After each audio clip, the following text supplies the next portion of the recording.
Lecture 78 in the ABCs of Communism, Bolshevism 2018 series on YouTube, which accompanies Volume 6 of the ABCs of Communism, Bolshevism 2018. And this lecture of 78 is called Namibia's Fight for Communism. And we start out with SWAPO, S-W-A-P-O, and Bolshevism. And you'll recall that after World War I, the League of Nations gave Southwest Africa, formerly a German colony, to the United Kingdom as a mandate. The UK placed it under the administration of South Africa. Now, the Union of South Africa. On 31 May 1910, the Union of South Africa, the historic predecessor to the present-day Republic of South Africa, came into being. It was formed by the unification of 4 previously separate British colonies, the Cape, Natal, Transvaal, and the Orange River. It included the territories formerly part of the Boer Republics, which had been annexed in 1902, the South African Republic, and the Orange Free State. It was a self-governing autonomous dominion of the British Empire. However, it was governed as a constitutional monarchy, with the British Crown represented by a Governor-General. In 1921, the South African Communist Party, SACP, was founded. It would become a partner of the Tripartite Alliance with the African National Congress and the Congress of South African Trade Unions, and through this alliance it became a part of the South African government today. In the intervening years, it was the organizing vanguard for the South African War for Black Home Rule. It was the de facto beginning of organized Bolshevism in Namibia, since Namibia at that time was a part of South Africa. In 1941, the Springbok Legion, a South African organization of World War II veterans during the Second World War, was created, and along with the War Veterans Action Committee, it formed the Springbok Legionnaires, appealing to a broader base of ex-servicemen, and its financier was Harry Oppenheimer, who lived from 1908 to 2000, an anti-racist, anti-apartheid diamond and gold billionaire who covered the original financing and many of the ongoing costs of the Springbokkers. At that time, Oppenheimer was considered to be the richest man in the world. Joseph Stalin, as chief of the Comintern and Soviet Union intelligence services, considered Oppenheimer to be one of his most important assets, and in the terms of assets, on the level of Kim Philby and Richard Sorge. Anyway, the Springbok Legion was initially formed by members of the 9th REC, that is Special Forces Battalion of the South African Tank Corps.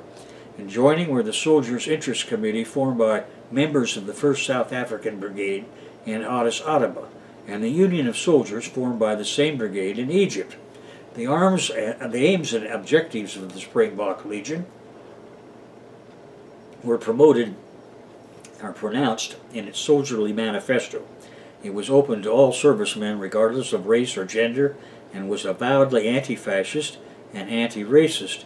Among its leading members were soldiers Joe Slovo, Lionel Bernstein, Wolfie Kodesh, Jack Hodgson, and Fred Carnison. All of them went on to join the African National Congress and its military wing, Umkhonto weSizwe, then under the command of Nelson Mandela. Others, such as Harry Schwartz, a later well-known anti-apartheid political leader, lawyer, and ambassador to the United States during the Government of National Unity, was one of the organization's founders. Another member was General Kenny van der Spuy, one of the founding members of the South African Air Force.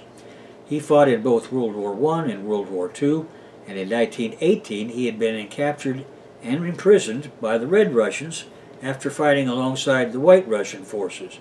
He converted while imprisoned to communism and was released in 1920. In 1942, Joe Slovo, a Lithuanian Jewish-born South African, joined the SACP. He had been inspired by the Red Army's battles against the Nazis on the Eastern Front of World War II, and accordingly Slovo had volunteered to fight in the war, afterwards joining the Springbok Legion, a multiracial radical ex-servicemen's organization, as we have seen.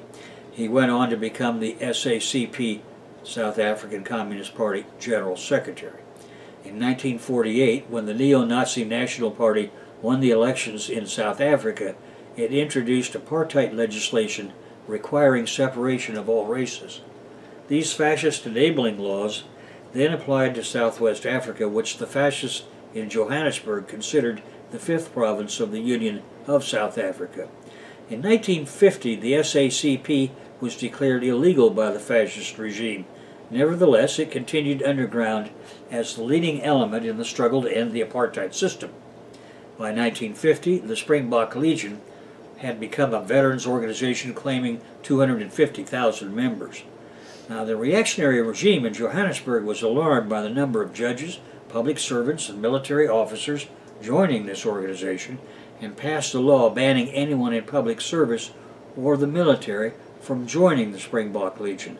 The National Party apartheid fascist government did everything it could imagine to purge the memory of the Springbok Legion, and men such as Sailor Malan, who had appealed with white African youth, were to be forgotten also. And when they said forgotten, they meant it. The name had to be removed from everywhere and could not be mentioned in public under pain of going to prison.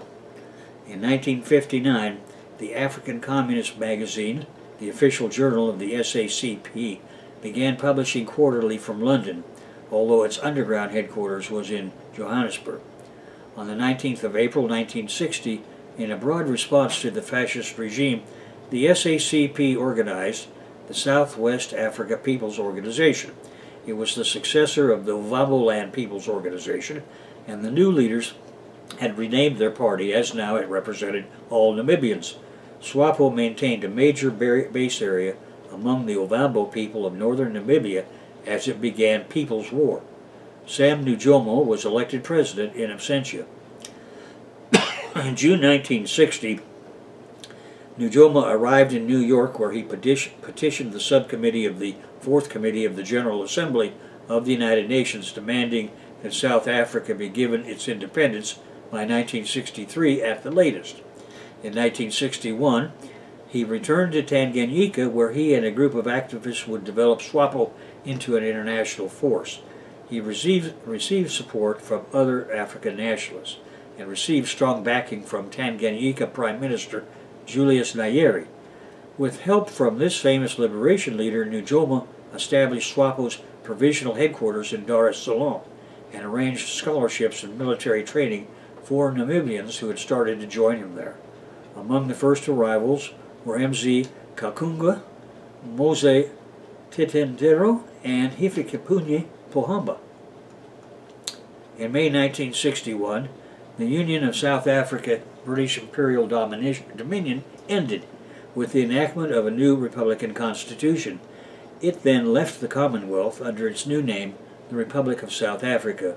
In June of 1961, a month later, in London, the leaders of the CPGB, Communist Party of Great Britain, gave me a copy of the African Communist magazine.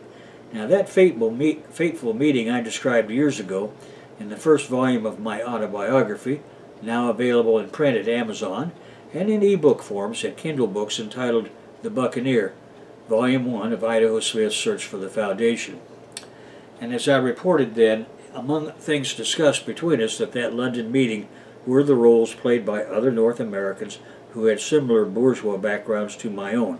And in the course of that discussion, I first heard the name of Harry Oppenheimer, who had financed the Springbok Legion, which was a kind of communist special forces operating in Africa by that time, with a fascinating history of its own. As the years passed, I was to learn that Stalin Smersh considered Oppenheimer an invaluable asset in fighting the fascist regimes in southern Africa, including the National Liberation Wars in Rhodesia, which is now Zimbabwe, Namibia, and Angola. By 1962, SWAPO was the dominant nationalist organization for the Namibian people. It co-opted other groups such as the Southwest Africa National Union, SWANU, and in 1976, the Namibia African People's Democratic Organization. SWAPO began using guerrilla tactics to fight the white South African Army, the SADF, which in their language stood for South African Defense Force. In 1962, following several decades of unsuccessful petitioning through the United Nations and the International Court of Justice for Namibian Independence, SWAPO formed the People's Liberation Army of Namibia, PLAN, or PLAN, material assistance from the Soviet Union, the People's Republic of China, and sympathetic African countries such as Tanzania, which was a combination of Tanganyika and Zanzibar, Ghana, and Algeria, was immediately forthcoming. On the 26th of August of 1966, the first major clash of the conflict took place, when thugs of the South African police, supported by the South African Air Force, exchanged fire with SWAPO forces. This engagement marked the start of the Namibian War of Independence.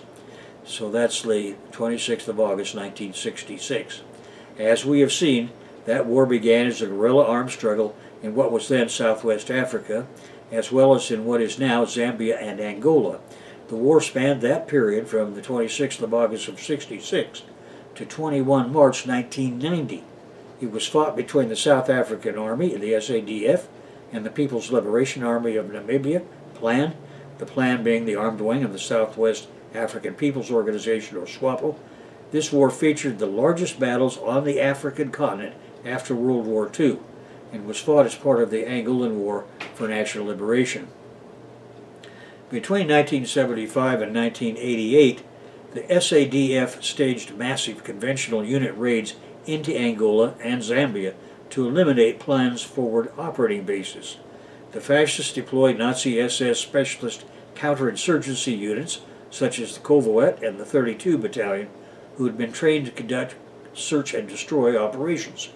And as in Vietnam, none of these fascist operations succeeded.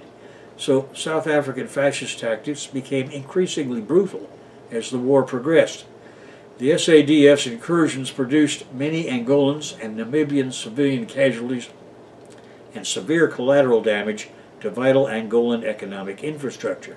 To stop these raids and disrupt the growing alliance between the SADF and the CIA front called the National Union for Total Independence for Angola, UNITA, the Soviet Union and Cuba intervened. They were backing the People's Armed Forces of Liberation of Angola, FAPLA. In 1980, the Soviet bloc in Cuba sent military advisors and $4 billion worth of modern defense technology. There is an Ethan Hawke movie streaming on Netflix at the moment called 24 Hours to Live that is set on the Namibian-South African border. It has excellent production values in the scenery and worth watching for that reason alone, and it's also worth watching for the insights it gives on how the gringo CIA and its contractors continue to conduct atrocities against the population in this part of the world. In 2002, when I was in Cuba, a black Cuban let me stay in his apartment in Havana.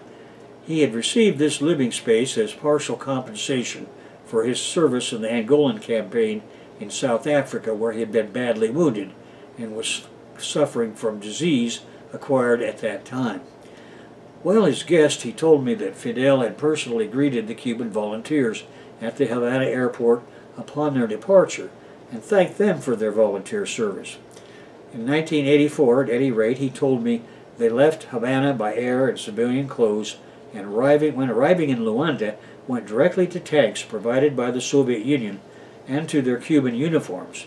Their small arms and medium to heavy field weapons had arrived before them.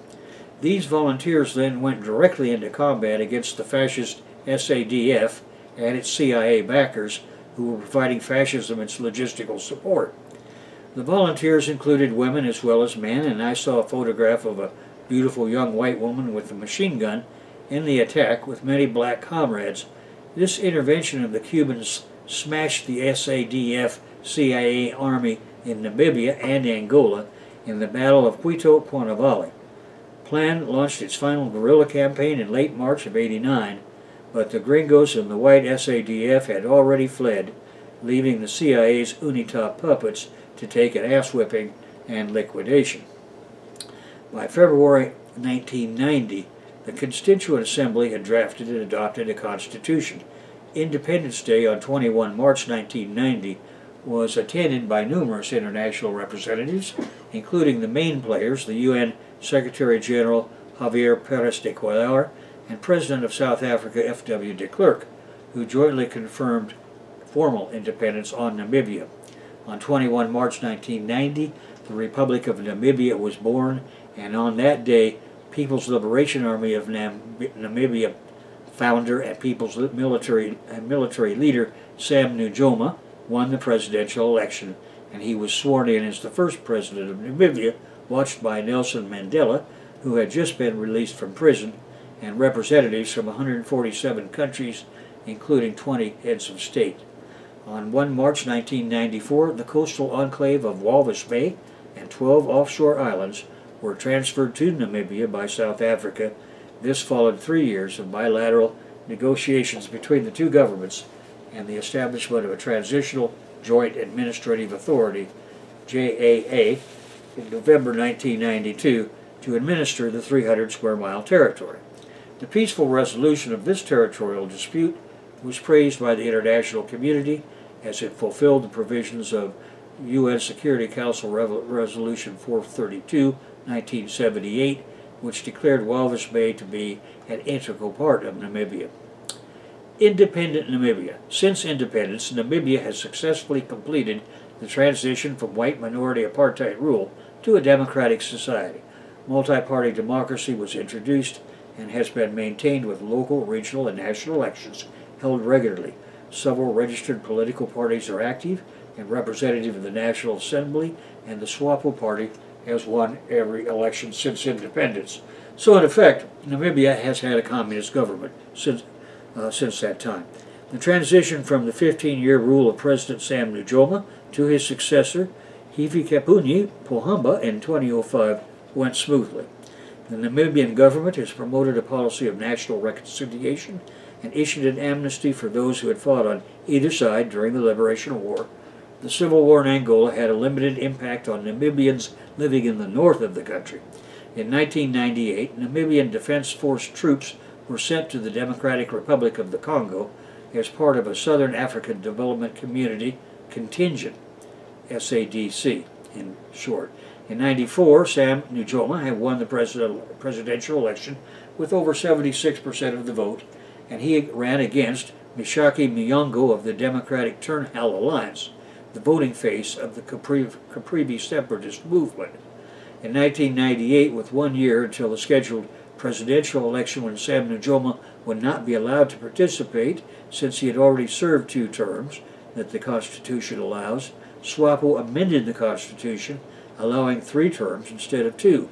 They were able to do this since SWAPO had a 2/3 majority in both the National Assembly of Namibia and the National Council, which is the minimum needed to amend the Constitution. In 1999, Sam Nujoma was elected as president, winning the election that had a 62% turnout with 77% of the votes. The second was Ben Ulenga from the Congress of Democrats that won 10.49% of the votes. Ben Ulenga was a former SWAPO member and Deputy Minister of Environment and Tourism and High Commissioner to the United Kingdom. He left SWAPO and became one of the founding members of the COD, the Congress of Democrats, in 1998 after clashing with his party on several questions. He did not approve of the amendment to the Constitution and criticized Namibia's involvement in the Congo. In 2005, Nujoma was succeeded as president of Namibia by Hifikepunye Pohamba. Now, in terms of land reform, one of SWAPO's policies formulated long before the party came into power was land reform. Namibia's colonial and apartheid past had resulted in a situation where about 20% of the population owned about 75% of all the land. Land was supposed to be redistributed mostly from the white minority and given to previously landless communities and ex-combatants. The land reform has been slow, mainly because Namibia's constitution only allows land to be bought from farmers willing to sell. In addition, the price of land was very high in Namibia, which further complicated the matter. President Sam Nujoma was vocal in his support of Zimbabwe and its former president, Robert Mugabe. This evoked fear among the big white landowners in Namibia, and the always wily coyote CIA used that fear to bolster their Caprivi separatist combatants. Come to Angola and the Democratic Republic of the Congo. In 1999, Namibia signed a mutual defense pact with its northern neighbor Angola. Naturally, SWAPO wanted to support its old ally, now the ruling party, MPLA in Angola, fighting the CIA's puppet rebel movement, UNITA, whose stronghold was in southern Angola. The Defense Pact allowed Angolan troops to use Namibian territory to finish off the Gringos and their UNITA. And the Angolan fighting had resulted in a large number of Angolan refugees coming into Namibia who deserved the right of return. In August of '99, the CIA's secessionists in northeastern Caprivi were successfully quashed. In 2021, there were over 30,000 Angolan refugees in Namibia. The calmer situation in Angola made it possible for many of them to return to their homes with the help of the United Nations HCR, I forgot what that stands for, Committee on Refugees, I believe. Humanitarian Committee on Refugees. By 2004, only 12,600 refugees remained in Namibia. Most of them lived in the Osiri refugee camp north of Windhoek. Namibia also intervened in the Second Congo War, sending troops to support the Democratic Republic of Congo's president, Laurent Desire Kabila. Now, a comment on the Caprivi conflict. You may remember when we had the map up there that showed that thin sliver of land that connected Namibia to the Zambezi River. Now, and that was called the Caprivi Strip. In 1994, there was a CIA creation called the Caprivi Liberation Army, or CLA, that was working for the succession of the Caprivi Strip from Namibia. The Caprivi Strip in the north coast of Namibia was inhabited by the Lotse people, L-O-Z-I. They shared a common language and history with Lotse people in the neighboring countries of Zambia, Angola, Botswana, and South Africa. On the 2nd of August 1999, at the crack of dawn, the Gringo High Command in Langley, Virginia, USA, ordered their puppets into an attack on Katimu Mulilo, the provincial capital of Namibia's Caprivi region. Forces of the Namibian government struck back, repulsed the invaders, and took many CIA conspirators into custody. The CLA conspirators were proven to be allied with the Angolan rebel movement UNITA. UNITA was very unpopular in Namibia since it helped South Africa fighting SWAPO during the liberation struggle, and the Caprivi treason trial sent many of the plotters to prison. As for the background, the CIA picked Mishaki Muyongo to lead their opposition to the SWAPO leadership during his exile in Angola. Accordingly, in July 1980, Muyongo was ousted from being SWAPO vice president for his involvement in the Gringos' subversive activities. He was subsequently detained in Zambia and then in Tanzania for his secessionist plotting. In 1985, after his return to Namibia, Muyongo formed the United Democratic Party, or UDP, which morphed into the Democratic Turnhout Alliance, DTA. He was president of DTA from '91 until '98, when he was expelled from Namibia because of his support for the secession of his home region. Wile E. Coyote again. In 1994, the Gringo CIA created the Caprivi Liberation Army, or CLA, ostensibly to get Caprivi self-rule. Of course, that was just a cover, kind of like what they're doing right now in Syria with their white helmets and one of the bullshit names they've got. In October 1998, the Namibian Defense Force, with the support of the Special Field Force, discovered and raided a CLA training camp. That resulted in more than 100 armed CLA thugs and about 2,500 civilians fleeing into Botswana. Among the refugees were the leaders of the CLA, Mishaki Muyongo and Mafi chief Boniface Mamile. The CIA arranged for both to be granted asylum in Denmark. Namibia unsuccessfully demanded Botswana and Denmark to hand over the rebels, as President Nujoma called the rebels traitors and murderers. On the 2nd of August of 1999, the CLA launched unanticipated attacks on army bases, border posts, and the police station of Katimu Mulilo, the provincial capital of the Zambezi region, or the Caprivi region. They also occupied the state-run radio station, and in that fighting that followed between rebel and government forces, 14 people were killed, a state of emergency was declared in the province, and the government arrested the CLA leaders of the CIA it could get its hands on. Mishaki Muyongo said that the rebellion was just beginning, but the government put a permanent stop to that plot in 1999 when 132 seditionists were arrested and were charged with high treason, murder, and other crimes. And that brings us to a conclusion of this lecture on Namibia's fight for communism. So Namibia joins the ranks of the African countries that have communist parties in power.